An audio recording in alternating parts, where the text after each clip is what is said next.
Hare Krishna, everyone. Good morning. A very happy Sunday to you all.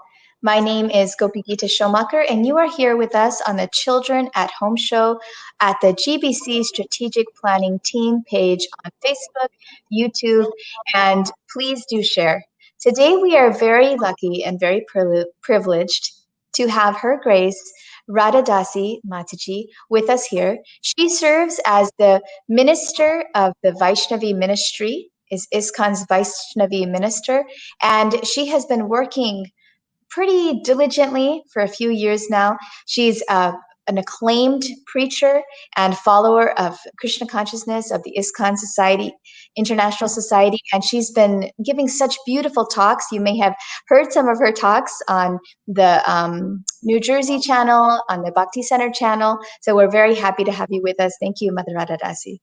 Oh, thank you so much, Gopi Gita. I'm honored to be here. Thank you. Thank you. So can you, for our viewers and also for myself, give us a little bit of your background of how you came to Krishna consciousness and a little bit more, tell us a little bit more about yourself. Okay.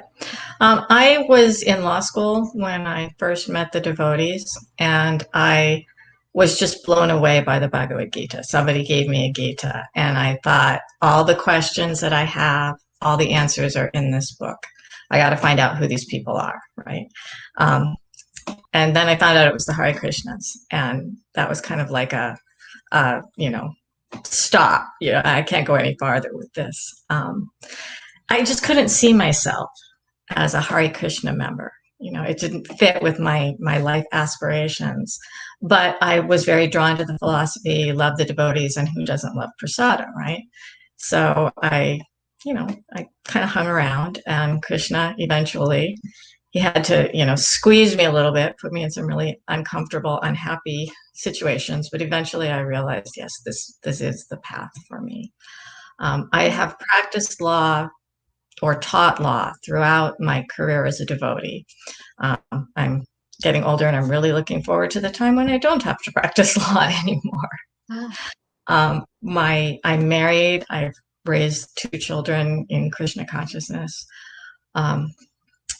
My initial services were through ISKCON Communications because Mukunda Goswami is my guru. And at the same time that I have been kind of growing up in ISKCON, I also, in my career, became interested in issues around domestic violence. So I worked in that area for a long time. And, my husband and I have done home preaching throughout our marriage. So these are the kind of things that informed my experience at ISKCON. And in 2017, Malati Prabhu asked me if I would become the Vaishnavi minister. And it's a place where I kind of feel like all of the things I've learned over the years, can be used. The background in domestic violence is very helpful. The preaching experience is very helpful. And just the support and association of all the wonderful Vaishnavis I've met over the years is amazing.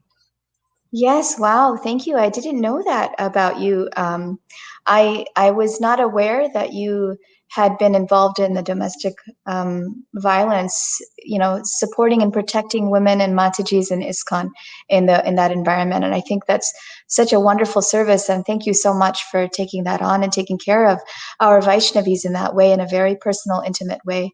I remember, Mother Radha Dasi, hearing about you and meeting you when I was very young. A few times. I lived in Los Angeles in 1980, the late 80s. But I don't remember from that time. I remember when I moved to Laguna Beach and you were in San Diego, I believe. And this was 96 or 97. And you and Yudhishthira Prabhu were doing these programs. Like folk programs, or getting together with others. We would visit the Gurukul there, and everybody would talk. It was just known that you were doing these incredible preaching programs in the San Diego community. And since then, I remember hearing quite a few things about you here and there. So I'm really grateful to have your association today and to talk about these topics. So we have quite a few of you who have joined us today. We are about to delve into some can say difficult conversations.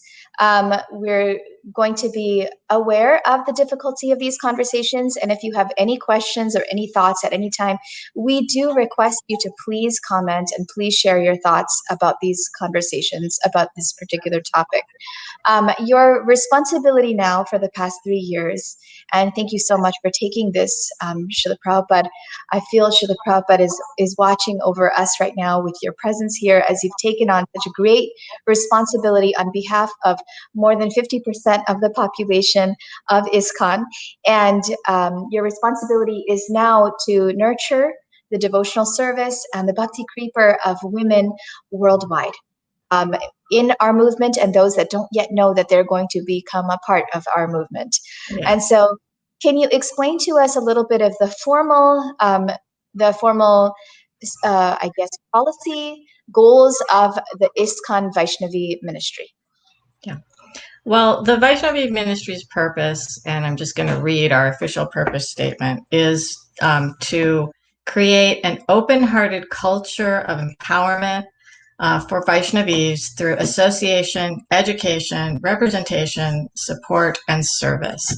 And basically, I take that to mean that it is our service to facilitate the devotional service and spiritual growth of Vaishnavis and other women who are interested in bhakti. The International Vaishnavi Ministry is me and a couple of part-time volunteers. So obviously, we're not going to be providing a whole lot to a whole lot of people. But there are regional ministries. And, as the Vaishnavi minister, the GBC minister, it's my job really to empower these regional representatives to develop programs and implement those programs. And it is a fantastic group of ladies. These are strong, intelligent, organized, committed Vaishnavis, and they are doing amazing things. If nothing else, you can see during this pandemic, the plethora of programs that these different ministries have been putting on, featuring Vaishnavi speakers and featuring themes of interest to Vaishnavis. There is a huge undertapped resource in the world, and that's us. Oh, wow, that's incredible. So when you speak about encouraging the services of women worldwide or women in ISKCON in their Krishna consciousness, what does that look like to you? What do you envision when you think of that? Well, my aspiration is that every woman has some sphere in which she can fully engage her propensities and talents in serving Krishna. So that that may look different in different places, but every woman should be able to fully use what Krishna has given her to serve Srila Prabhupada, to serve Sri Chaitanya Mahaprabhu. Every woman should use all of the talents that she has been given to serve Lord Chaitanya and Srila Prabhupada. I love that, the way that you've termed that. It's so beautiful. And so we have found historically, and it's important to bring back our history, because I feel, the whole purpose of, I'm a teacher. And so the whole purpose of social studies is to learn from our mistakes and to create an environment, progress through the mistakes that have been perhaps made in the past. And we have found in our society, and it's all around us, it's not just in our ISKCON society, but all over, that there are a lot of bodily designations and bodily distinctions that happen between men and women. And because my responsibility, so for those who may not know, I forgot to introduce myself in the beginning. I am serving, luckily, by the Lord's mercy and the mercy of the Vaishnavas. I serve as a regional representative of the ISKCON Ministry of Education in North America, and as the vice principal of the first school that Srila Prabhupada established, serving preschool to high school students, TKG Academy here in Dallas. I also was raised in a Hare Krishna home in the late 70s and have been practicing to the best of my abilities Krishna consciousness for over 4 decades. So from what I understand, every 15 years, and what we see in front of our eyes, every 15 years, one generation of children turn into adults. And It happens every 5 years. The next group is teenagers, and now they're 18 and they're adults. And the next group is teenagers, and now they're 18 and adults. And our children are watching us.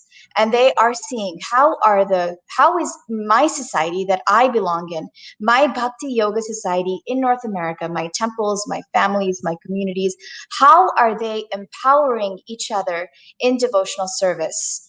Who is being empowered in devotional service? And one of my close friends, she's a very strong Mataji leader in her own service, in the services that she does, and she empowers and encourages other younger girls to like sing and lead kirtan, and she's an acclaimed mridanga player. And she noticed that her own son was asking her, "Oh, girls play mridanga too?" And that made her realize, oh, I'm not actually going and playing mridanga. And because the other Matajis aren't playing mridanga, my own child of 4 years old is getting this idea that Matajis don't play mridanga, that it's only a boy thing, that kirtan may only be for the boys because the boys are in the front doing the kirtan, that the Didi Darshan at 7:30 Guru Puja is only for the men because they're the ones in the front and the women are in the back. And these subtle messages that we're handing to our children are so strong that those messages carry into their adult life, and then they fight those messages, either accept them or become two sides when they enter the secular world in North America and then reject that. And so what can we do to instill and foster a culture of empowering Vaishnavis such that all of the boys and the girls can always feel equally accepted and valued and empowered to engage in Srila Prabhupada's preaching mission? What can we do, and how do we do that? Yeah. The way our temples are set up now, we make a lot more facility for the men than we do for the women. Brahmachari ashrams, just in terms of who's holding service at the management levels. And whenever you have a group of men doing the managing, it's very, very rare that they are going to think about what the women need. That's not a criticism. It's just a fact. It's not on their radar. So unless they are making an active effort to think about what's happening over there on the women's side, it's not gonna register with them. So on the one hand, we have to be conscious of, are we providing role models for our children? What can I do for my children, to give them a more balanced picture? And then what is happening in the temple when our children are present? What is happening there, and what can we do to adjust that? When my daughter was 3, I had an experience that just kind of crystallized everything for me. Well, I come from a family that my mother was really into social justice and women's rights and, civil rights. And so when I walked into the temple for the first time and see only brahmacharis, right? My first thought is, can I come here? Can I be here? And devotees explained to me that, women are in the back. We need to be humble. We need to be submissive. And I kind of thought, okay, I can try this on for size. This is it's a spiritual path. It doesn't have to make complete logical sense to me. But when my daughter was 3, we were in the temple in Kirtan in the back, and she wanted to go up right in front of Krishna because she liked to stand right there and see Krishna, But this day she wanted me to go with her. So she's pulling on my hand, and she's a very strong-willed child. So she's getting a little loud, right? And I'm trying to pacify her really quickly. And, how do you explain to a child? So I just said, the brahmacharis won't like it if I go up there, because there was, a wall of saffron up there. And she looked at me and she turned around and she walked over to the nearest brahmachari and punched him, and she's only 3, so it wasn't a very hard punch. But I looked at that and I thought, okay, what message am I sending her? I'm sending her a message that she can't have access to Krishna because men don't like it. That's not the right message, And in around the same time period, our temples tried swinging back towards men and women standing side by side, right? Yes. And the interesting thing was that none of the ladies would stand up by the altar. Even though it was side by side, they were all still all the way in the back. And Pranada Prabhu started standing up towards the front. And I thought, okay, well, here's something I can do. I can stand next to her, right?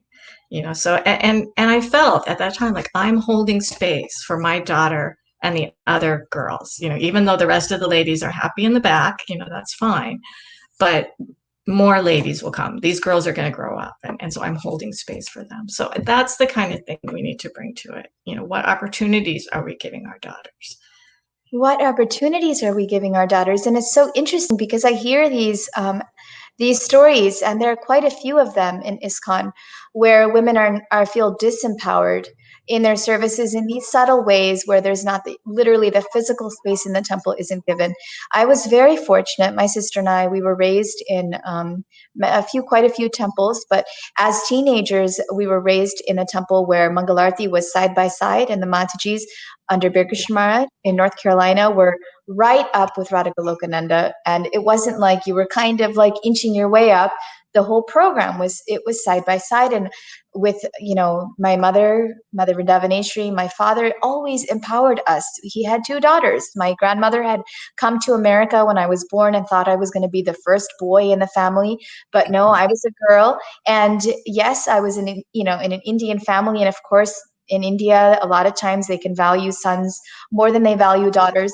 But it was like, oh, Lakshmi has come to our home. And my father had two girls, and he always gave us the opportunity to preach. We were always encouraged to lead the kirtans at age 6, at age 12, at age 15. In the temple in North Carolina, there were, at Mangalarti time, there were sometimes no men there at all. And so there was nobody to play the mridanga. So my sister and I we learned how to play mridanga.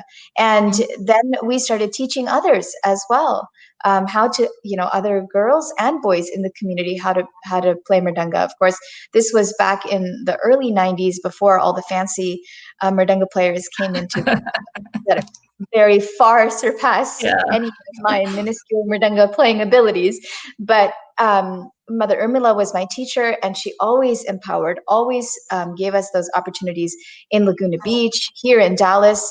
I guess I've been so fortunate. There was one time when I was traveling during the summer, we would go traveling on the East Coast as teenagers. And I had gone to New Orleans, and there was a Gurukuli friend who was living there with his family. His father was temple president. And I got into now I was in Bhakti Sastri and really scripturally, just like that was my life, was the scriptures in those days. I was about 16 or something. And I was having a conversation with a brahmachari and this Gurukuli friend of mine, both boys, both my peers, and we were debating back and forth about some topic. And suddenly the brahmachari stood up because I was winning. And the brahmachari stood up and said, anyways, Srila Prabhupada says you're less intelligent as a woman. And so there's no point in us having this conversation. Like, his ego was so like, I've already won because Prabhupada already says that you're less intelligent. He walked away. And I was shocked. I had never heard that statement used against me. Mind you, this was in 1990 when we were raised. Mother Radha Dasi in the morning program in 1979, 1981, and maybe my memory is faulty, and someone who is watching, I know Mother Agatmika sometimes watches, some of you who are my elders who are watching, you can correct me if I'm incorrect, but I remember Mangalarti being side by side in the Detroit temple. And this was in the early 80s.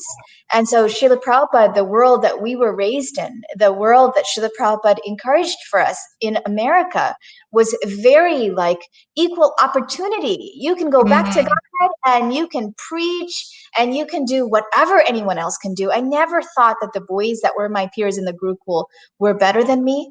I never got that feeling that the insecurity and the worth and all of that, the lack of worth or lack of value that comes by all these subtle messages. So what are the subtle, and for those who are watching, thank you for joining. Do you get any, do you feel empowered in your spiritual life? Please tell us if you feel empowered in your spiritual life as a woman. Are you empowering the women and the Matijis and your daughters in your communities? And if you empower your children in your communities, how are you doing that? Please share that in the comments. So how do we deal with this feeling of, if we were raised in this Krishna conscious environment, how do we deal with this lack of worth or this feeling of not being accepted? Yeah. Self acceptance. If we want to feel accepted, it always starts with self acceptance, and that's individual, but it's also on a social level too. Because I think as Vaishnavis, a lot of times we don't accept Vaishnavis, like like internalized racism. We have this internalized misogyny where we think, yes, women are less intelligent. I have to have a man to teach me Krishna consciousness.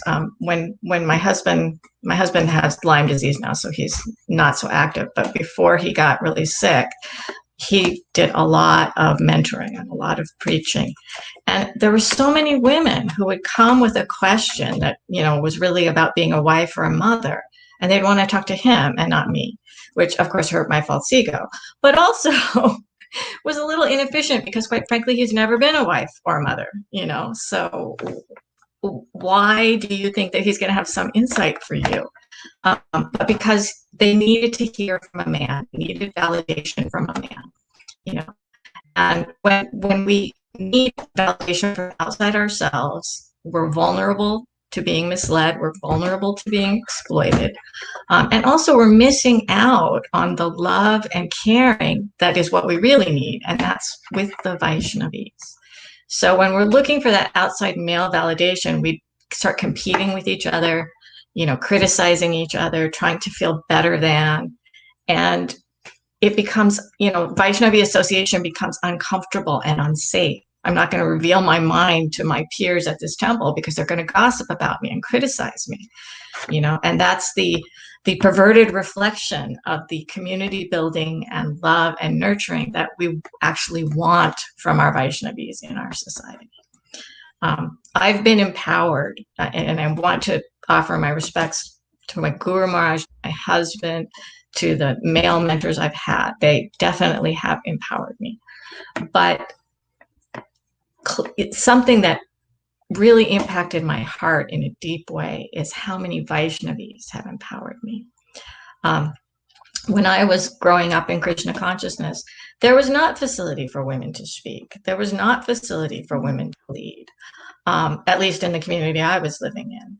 And devotees like Sudharma, Pranita, Malati, Rukmini, just so many of these ladies, they empowered me to do things. They would, sometimes I felt like Malati Prabhu was like pushing me over the edge into the swimming pool all the time, but she would, I'd go visit Columbus and she'd say, give Bhagavatam class, lead Kirtan, at an outside preaching program, she'd, push me up on the stage. And in doing so, I found that I could do these things. I wasn't sure I could, and when you know that it's going to be a huge concession for the male leadership to let you do something, you feel like you have to nail it the first time out, right? So if I'm not sure I can do it perfectly, I'm not going to ask because it's just going to, see the women can't do this, right? So I wasn't sure I could do it. And Malati and these other Vaishnavis, they gave me the opportunity to see, yes, I can do this. I do have this to offer to Krishna.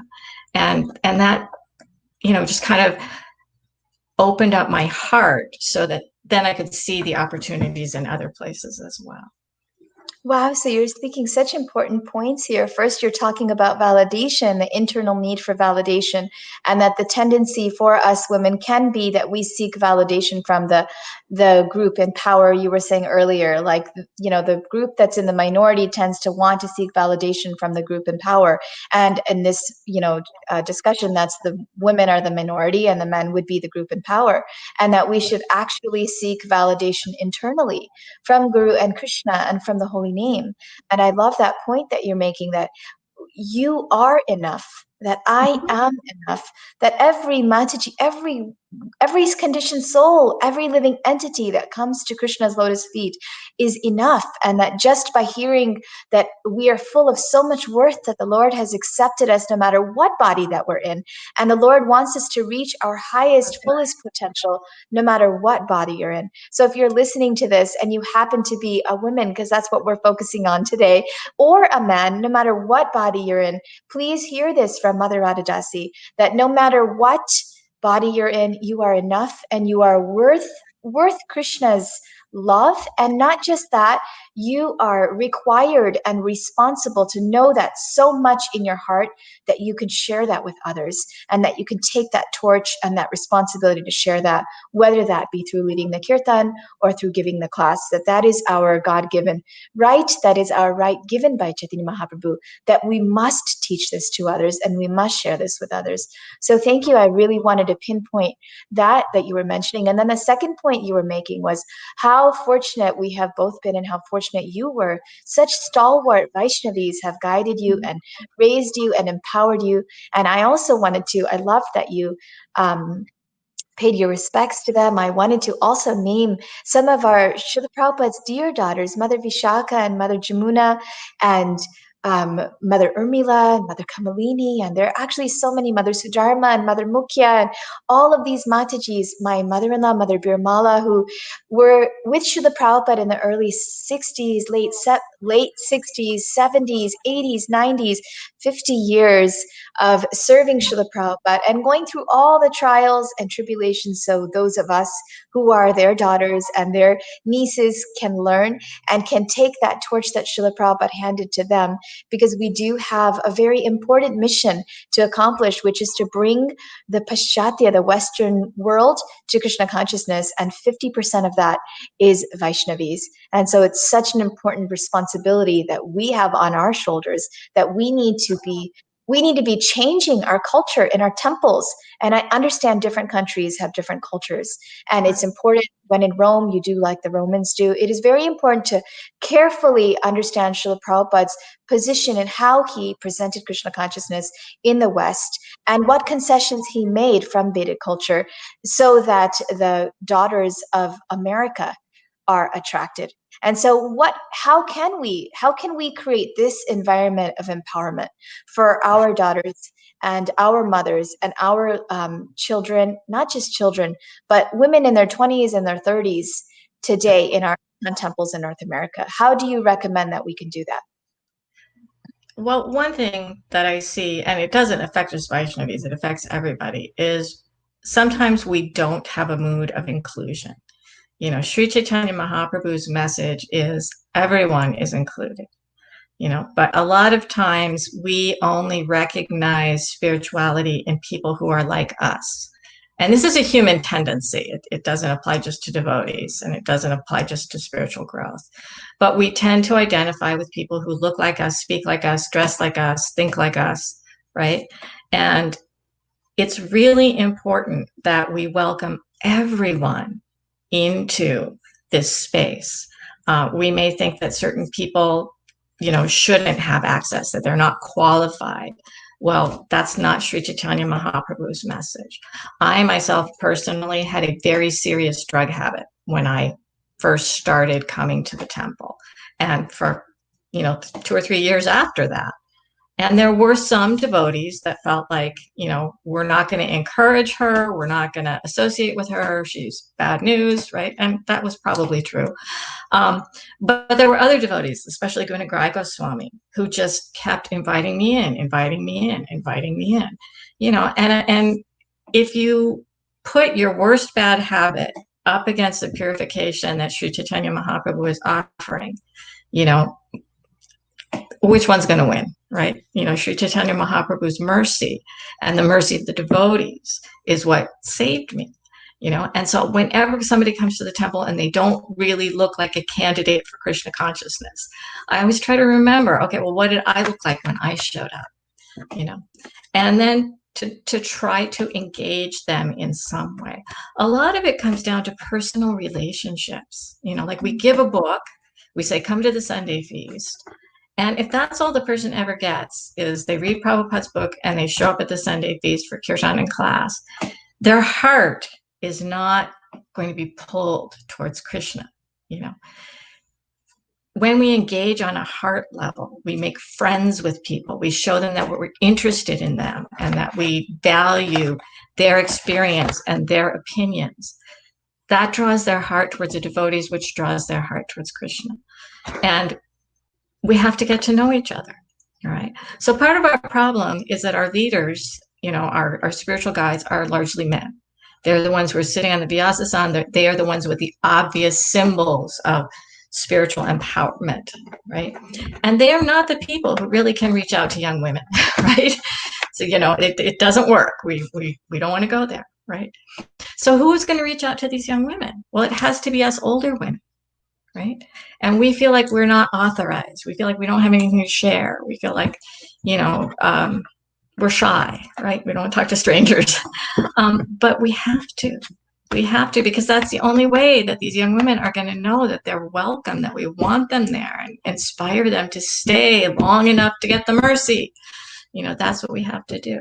And that also means, and this is something I struggle with, we have to take our own Krishna consciousness seriously. So many times, especially as mothers, we put everyone else's needs first, right? You know, and that applies to our spiritual practice. It applies to my spiritual practice, that, you know, I become lax and, you know, it's okay, my husband's doing the deity worship, you know, everything's going on, he's got it under control, I can relax a little bit. Well, no, you know, my spiritual development matters, and it doesn't matter just to me. It's something we offer back to the community. Beautiful, just so beautiful. Thank you, Mother Radha Dasi. Such amazing points you're making. And I just quickly wanted to note that Kamaniya Mataji is here, who runs the Sadhvi Sangha group on Facebook. Thank you so much for joining, Mother Kamaniya. And Shamala is here. Shamala Kishori, a wonderful devotee, Vaishnavi Gurukuli preacher in our movement, Kirtaniya. And she writes, this is such a powerful discussion. Thank you. We need to hold space for Vaishnavis to engage in Kirtan, play Mridanga, give class, even if they are not as experienced or professional as some of the male Mridanga players, lecturers. What seems to happen is that those who are not as perfect or experienced in a service are reticent to perform it, even if they are drawn to that service. And this can create a vicious cycle of younger girls not growing up with role models. Very valuable, very important point. Yeah.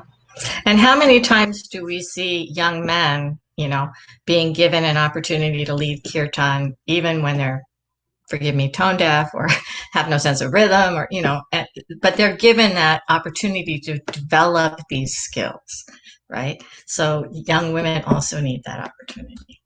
Yes, and it's interesting you say this, because again, as an educator, there is this idea, and that is really important in instilling education.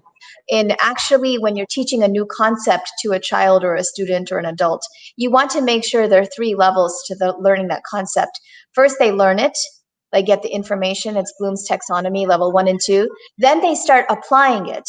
And application is when they're like, you know, real world problems, figuring out how to make it more than just a concept in the mind. And the 3rd level of mastery is when they're able to teach it. And so my students know that I'm going to be asking them to teach the younger ones in the classroom, because at TKG Academy, we have mixed level groupings. And because they know they have to teach it, they're going to have to be able to learn how to do it, so much so that they can explain it to someone else. And the point you were saying about how important it is that we become, as ladies, we become more serious about our practices. We take this responsibility on our own shoulders, instead of taking clearly we're not trying to place blame on everybody, but it's easy to say, oh, they didn't, or they didn't give me the opportunity, or I didn't, but that we each individually become responsible, that Chaitanya Mahaprabhu has given it. And I love this quote.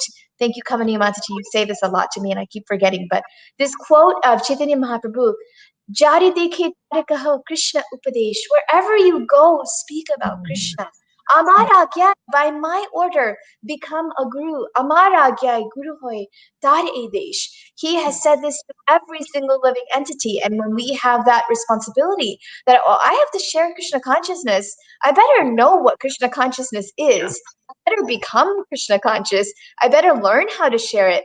And when we start, and I notice for the students who are teaching math concepts to the younger ones, they learn more by sharing it. They realize, oh, there's another way to look at this. There's another way to explain it.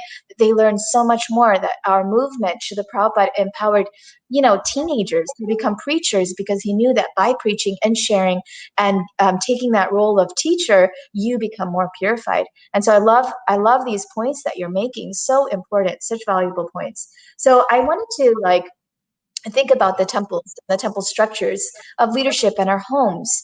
How many times do we make sure that there is a girl that's also being empowered? Now, I'm very fortunate to be here in Dallas. We do have quite a bit of this in Dallas, in our Dallas community. How often do we ask a Mataji or a girl or a lady who's practicing Krishna consciousness to share her perspective, to give the class, to lead the kirtan, to be on the panel, to be part of the general discussion that's happening, to be part of the management team for the particular festival that's running, to be heading it up, to be leading it? How often do we look for qualified Vaishnavis and place them in those positions? And I guess I wanted to hear from you. I don't know if you have statistics, or is there room for growth in our society? And where is that room for growth? Well, there's definitely room for growth.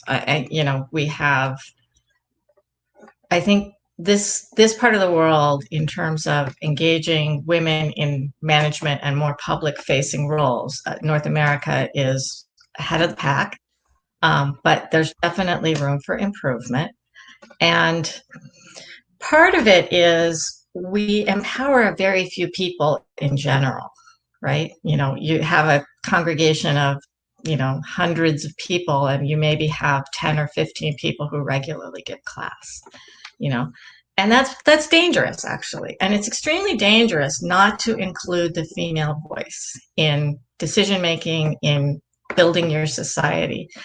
Women and men are actually different. Our brains are different from men's, and we focus on different things. We're good at different things. General rule, right? Individual people are individuals. What's true about a group doesn't tell you anything about a particular individual. But overwhelmingly, women focus on relationships and cooperation and community. That's our strength. Communication, that's our strength, right? When we have these leadership teams, and when I joined ISKCON, that was pretty much all of the leadership teams in North America. But when we have these leadership teams that don't include women, it's like having a family where the mother is not allowed to speak and the father's making all the decisions. That's not going to be a happy family. It's not going to be a successful family. And it's the same thing here. Whether the women are included directly or indirectly, whether you put a woman in charge or not, is not as important as just making sure that you're hearing from the women. How does this affect them? What are they seeing? Our issues around child abuse you can't unlink that from the disempowerment of women. Those two things went together, and so we need, if we want to have healthy communities, we need more of a focus on building relationships between devotees. Our information, everything we do in a temple tends to go from the top down to the bottom, right? We're missing that piece where it goes back up again to the top, which means that we're not learning to share Krishna consciousness. My husband and I, in our home programs, he developed this process, kind of scientifically created a model for group sharing, right? And it's interesting how many deep misconceptions devotees had about our philosophy that they didn't realize that they didn't understand a concept, right? And no one else realized it because they never got to share, so those things get corrected. And the deep, powerful realizations from devotees that you never heard speak before. It's just amazing. That process has to go on. If we build these relationships, we create these dialogues where everybody's communicating. Naturally Vaishnavis become drawn into that, and people see, oh, this lady, she does this really well. We should ask her to do this on behalf of the temple, right? So we have to remember that we're not a corporation, right? Where we have our corporate structure for our temple, so there work, but we're not a corporation. We're a family. I love that. Wow, what a beautiful thing. Kamaniya Mataji summed it up real great, like amazingly. It's like having a family where the mother is not allowed to speak. If you have, and it's beautiful that in community, and it's reminding me of that Bhagavad Gita verse where Krishna says, what is it? Of woman I am fame, fortune, speech, I think Memory.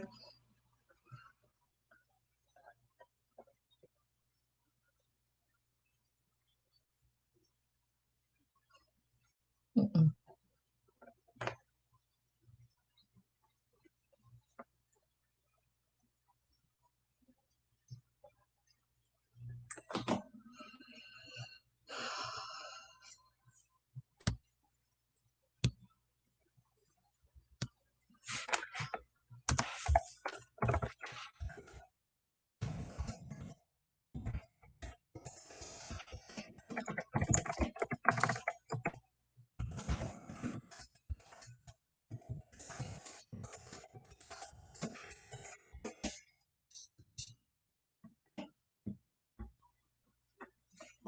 Okay.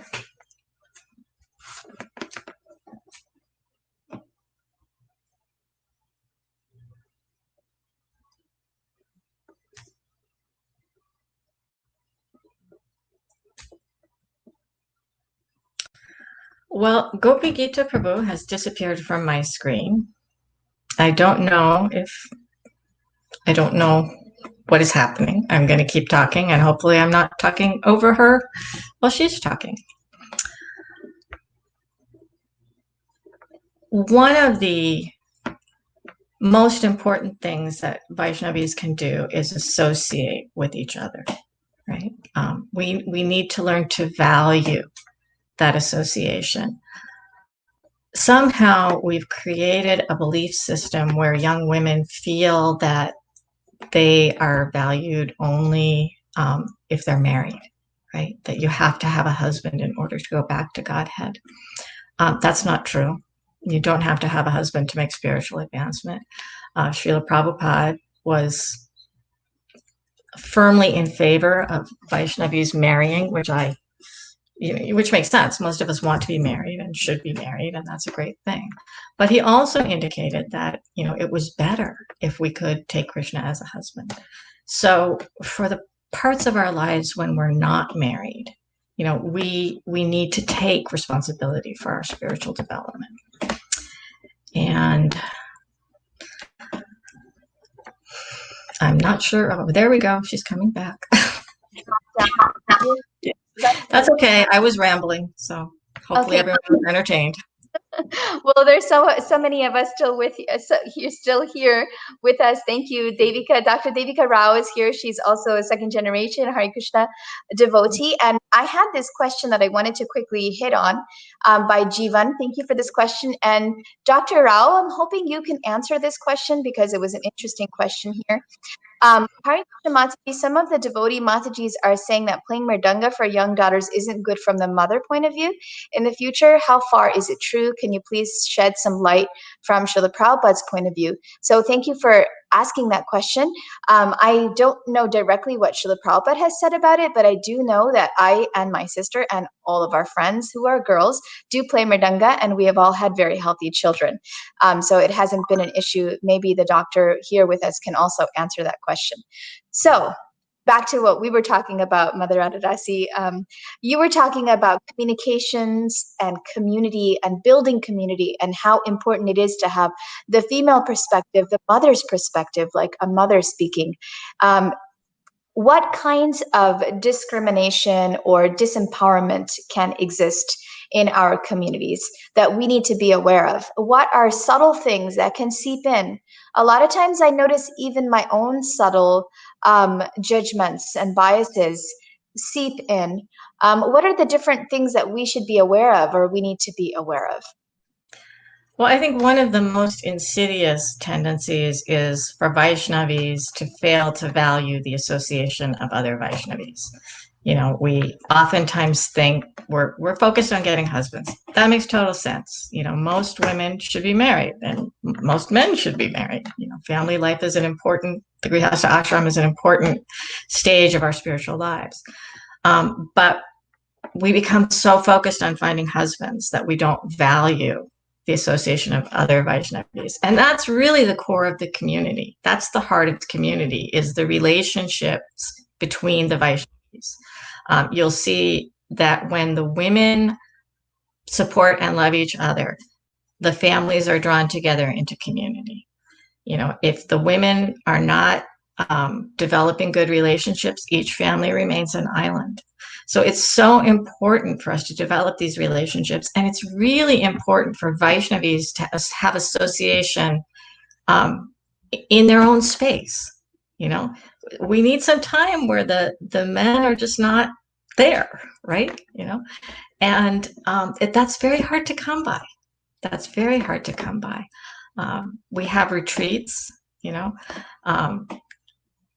we can have Vaishnavi Sanghas and we should, you know, but when we're so focused on the needs of our families, we're often thinking, no, let's have a program where everyone comes. So my husband gets association, so my children get association, you know, we want to just take care of everybody else. We need that space to take care of ourselves, and we need those relationships with other Vaishnavis. So. I love that. That's such an important point. Self-care, you know, being okay to spend time with our girlfriends. And I love that Judy is here with us, Judy Bridgelal. She says, I'm not your faith, but I'm enjoying the conversation.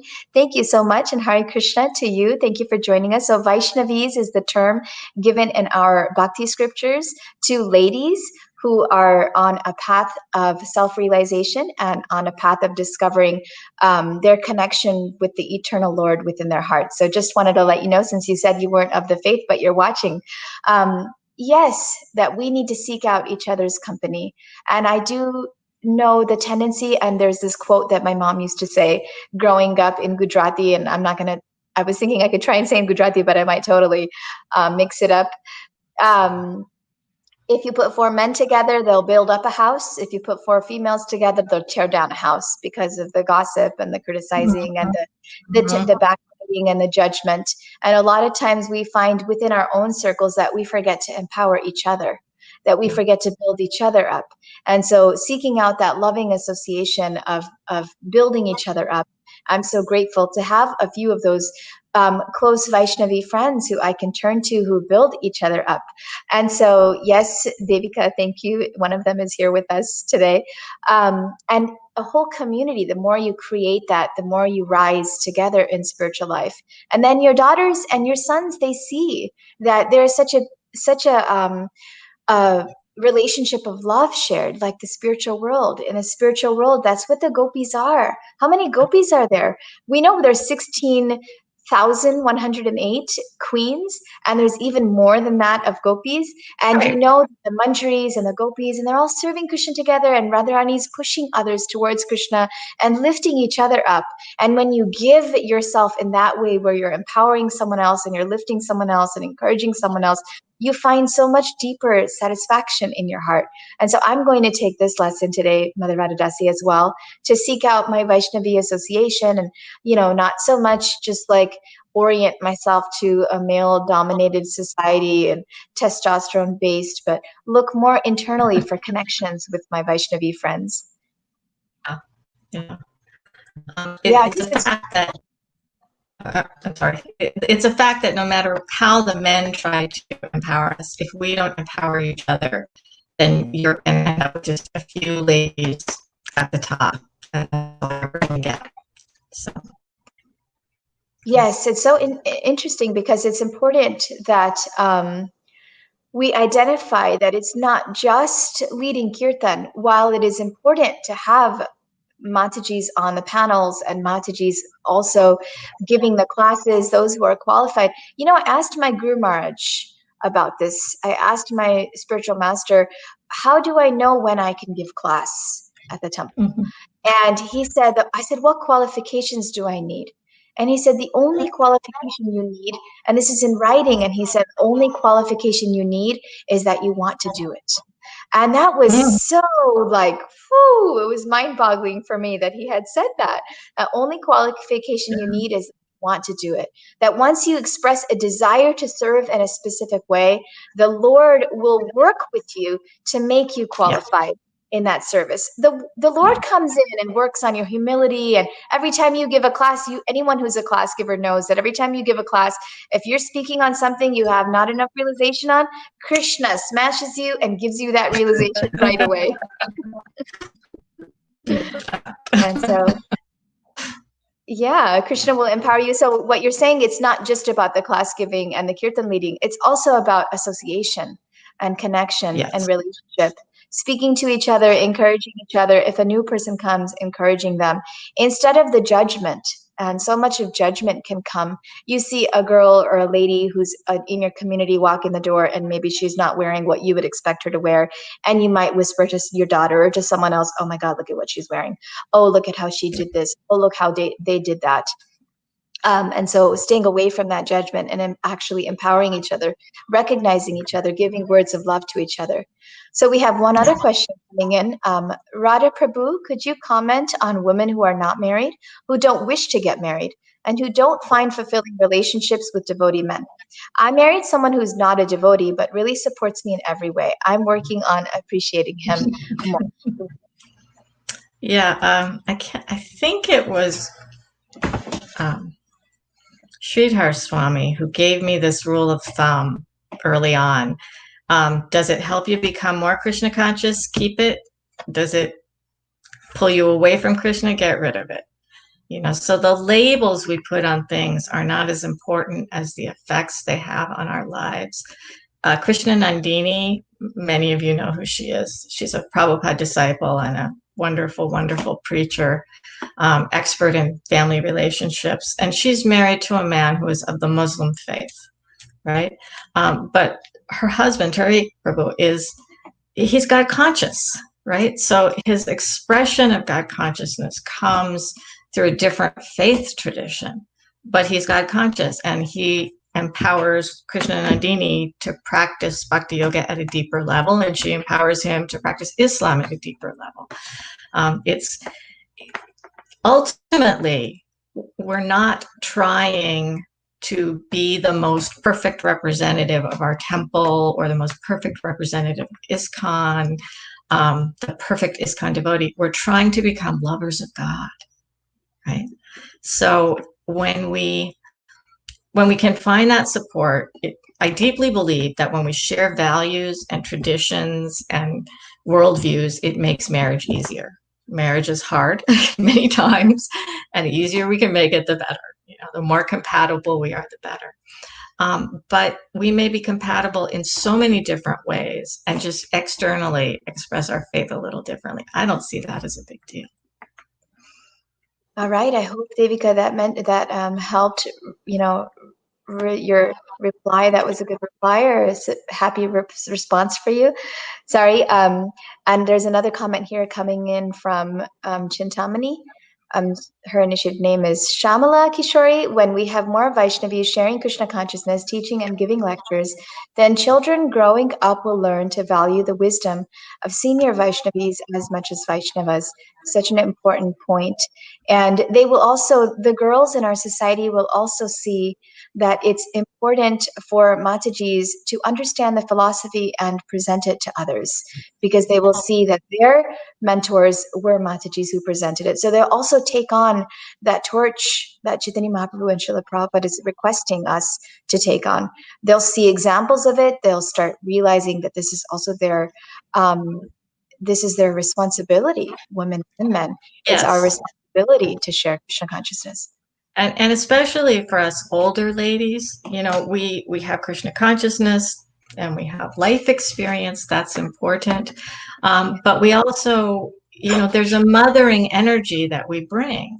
And our temple communities need that. My husband often points out, how sometimes brahmacharis, young men will ask me a question that it's not directly about Krishna consciousness. It may be about laundry or, something else, but they're needing that mothering energy, and we have that to give, and it's valuable, right? Everybody needs a little nurture. Yes, absolutely. And isn't that what Srila Prabhupada requested? The society to see women as mothers. And so, beautiful point. So we have a few minutes left, and I know that privately the guru discussion that is a big topic in ISKCON, or maybe not so much of a big topic. It's kind of not talked about as much, perhaps because of the controversy. It's interesting when I had arranged this. Just I was looking at the fact that our discussion was going to take place the day before yesterday. And I saw a Facebook memory on my phone that exactly 1 year ago I had posted that the decision had been made by the ISKCON GBC that women can give Diksha Guru in ISKCON. And it was their resolution with all of the little like footnotes or disclaimers, so to speak, of what environment that is. So can you just give us a little bit of, let's just say, information as to that situation right now at the GBC level, as far as women giving, taking note for those who aren't familiar with these terms, becoming officially recognized as a spiritual mentor and spiritual teacher, spiritual guide, by accepting disciples, like actual disciples in a formal setting in our society. Where does that stand right now? All right. Let me say that I have not seen so much emotion, and deep, deep feelings about any topic in ISKCON, other than the Vaishnavi Diksha Guru. It elicits a huge reaction from everybody, which is why it has remained unresolved for 15 or 20 years at this point. The GBC has repeatedly passed resolutions approving Vaishnavi Diksha Guru. Our scriptures, our history has examples of Vaishnavi Diksha Gurus. We've progressed, I think, to the point where people's viewpoints are solidified. There's certain evidence that sort of indicates maybe we shouldn't have Vaishnavi Diksha Gurus, and those who are opposed to it highlight that evidence. In my opinion, the greater weight of the evidence is, that, Vaishnavi Diksha Gurus should be just like everybody else. It's a thing, we should do it. And there have been Vaishnavis in our line, and everyone agrees that at a certain level of spiritual realization, a Vaishnavi can initiate. So the discussion has become about what level of standard we're going to have for Vaishnavis. Is it going to be Uttama Adhikari? You have to be a pure devotee as a Vaishnavi in order to initiate? Or can you, like the men, initiate if you are a Majjhima Adhikari, or someone who is on the path of Krishna conscious? The resolution as it stands is still in effect, that a Vaishnavi in good standing with appropriate shelter over the age of 55, with a stable family situation, can initiate. No one has actually implemented, this hasn't been used actively thus far, and conversations between the GBC and mainly the Indian Bureau are ongoing. What I hope, as the Vaishnavi minister, what I hope is that we can create a culture of speaking respectfully to each other about this issue, of valuing each other's opinions, of recognizing that the people on both sides of the issue love Srila Prabhupada.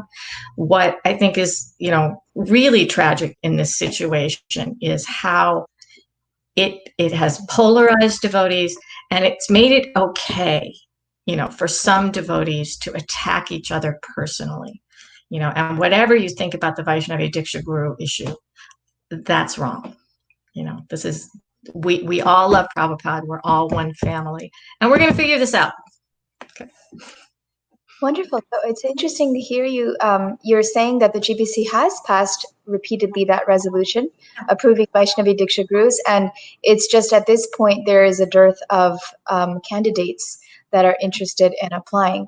And this topic is, very clearly it's personal to me because I love my teacher very much, Mother Urmila, and I know that she was at the forefront of this issue for many years, not issue, but this empowerment, wanting to be empowered, feeling the need, feeling the spiritual calling to be empowered in this way. And I'm sure having to go through a lot of, jump through a lot of hoops to pave the way for the rest of the Vaishnavis who can be empowered in this way, to serve in this way. And so it's nice to hear that it is that. I just want to clarify. Can I just clarify? There is actually a Vaishnavi who has been approved and who has an aspiring disciple. The resolution as it stands allows regions to opt out of having Vaishnavi Diksha Gurus. And I think the issue there is that the aspiring disciple is living in a region that has not yet authorized the aspiring guru to initiate. Okay, so there is, that's good. That's just wonderful to know. And I feel like things are changing for the better. And the more we have conversations like this, the more they will continue to. And I do agree. And I do see it's important to check the region to make sure that you're going according to the cultural norms, because when you are in a specific country or state, you want to look at the demographics and you do want to present Krishna consciousness in its purest form, but so that the people hear. And Bhaktisiddhanta Saraswati himself talks about how Krishna himself does this demographic marketing. He comes in times. He comes as Matsya, Kurma, Varaha, and Bhaktisiddhanta Saraswati Thakur says he enters these different species of life so that he can connect with those types of amphibians or reptiles, and so even the Supreme Lord does demographic marketing. And it's important that and I'm sure the international GBC body has quite a bit of responsibility in making sure that the norms of the country they're in are accepted and respected. So the country that we're in is North America. And in this country, if a woman has such a bar on her ability to teach and preach at the highest level, it can be such a discouraging factor for females and Matajis within our society, where it's like, what? They're still stuck in like the 1950s, like that's just backwards. They can feel that. And I know plenty of potential Vaishnavis and Bhakti Yogis who will come in and see that and feel like, I don't fit in here. I'm not going to be empowered to be a preacher and to take this message as strongly as I can. And so what you were saying in our private conversation was that it starts from the beginning. It starts from the bottom. It's, yes, at the height of it, whether or not females can become Diksha Gurus, we don't have very many candidates who feel themselves qualified to be so. And why is that? Yeah. Well, just as an objective fact, women tend to be, on a material level, more humble than men. That's just a reality. But yeah, it has to do with what our experience in Krishna consciousness is. If our experience in Krishna consciousness is that we stand in the back, we make flower garlands, and we're allowed in the kitchen, we're going to have certain things we feel comfortable doing, right?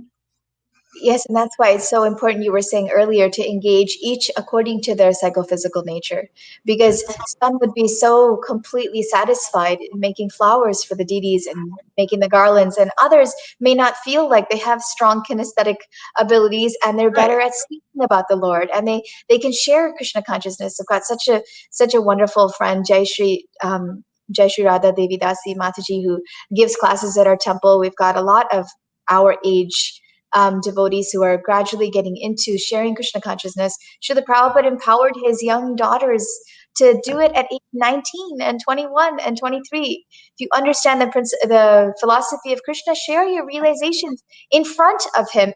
While he was there, his disciples gave classes to like hundreds of thousands of people at Delhi, Bombay Patel programs. And so Vishaka Mataji here has shared something. Vishaka Garg, thank you for joining.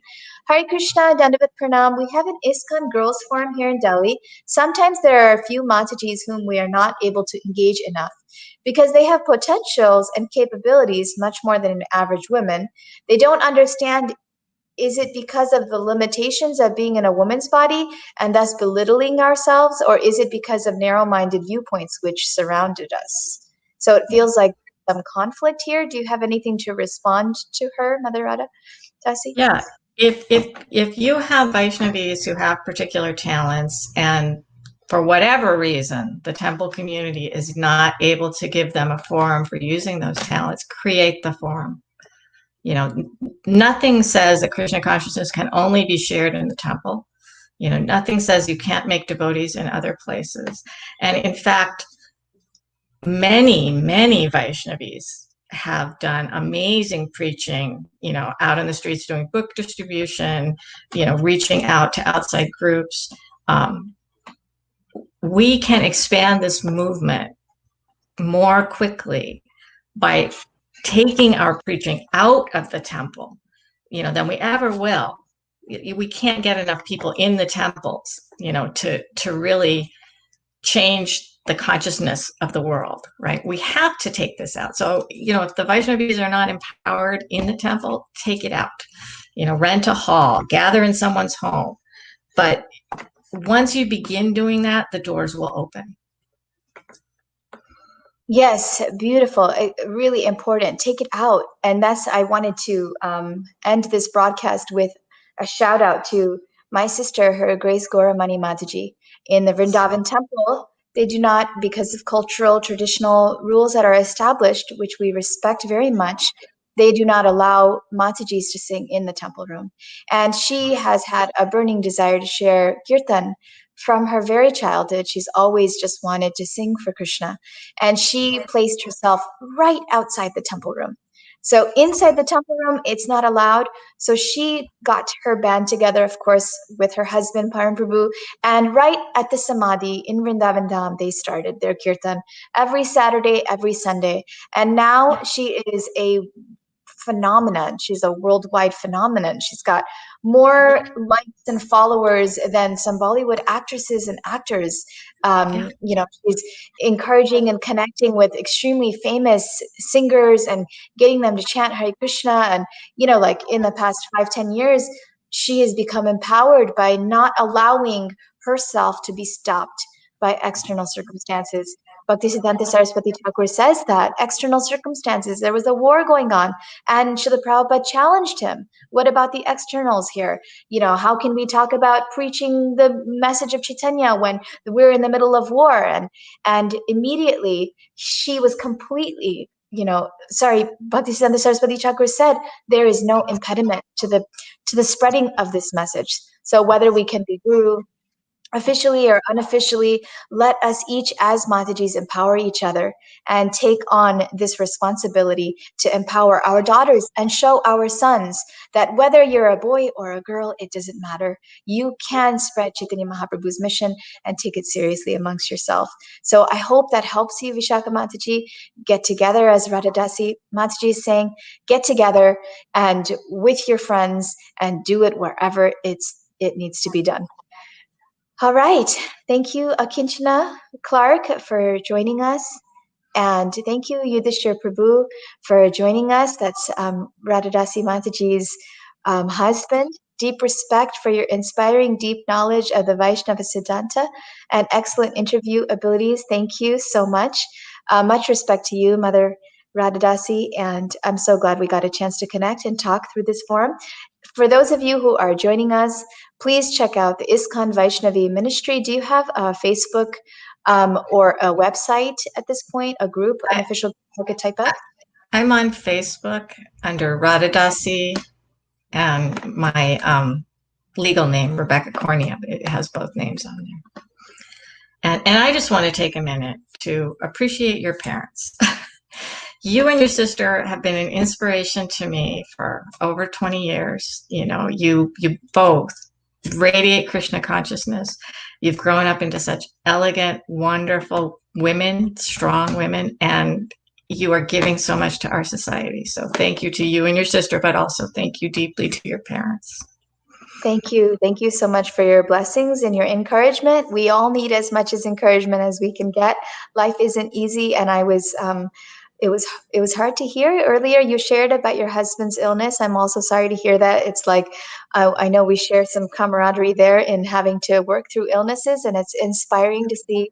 It was lovely to see you in Mayapur, and it's just inspiring to know that despite all these challenges, you've become empowered to take this Vaishnavis, give Vaishnavis their place in our society. So thank you so much. And with that, we will sign off. My name is Gopi Gita Schomaker. This is the Children at Home show on the GBC SPT page. We ask that you join every Sunday and hit that share button so everyone else can hear this message. If you want more information about parenting and educating your children, please go to gopigita.com. I've always got some Bhakti Sastri course going, registrations opening up for children and youth. Specifically, I'm doing youth leadership courses for ages 12 to 20, and go to gopigita.com to sign up or sign up for the newsletter. Thank you so much, everybody. Hare Krishna.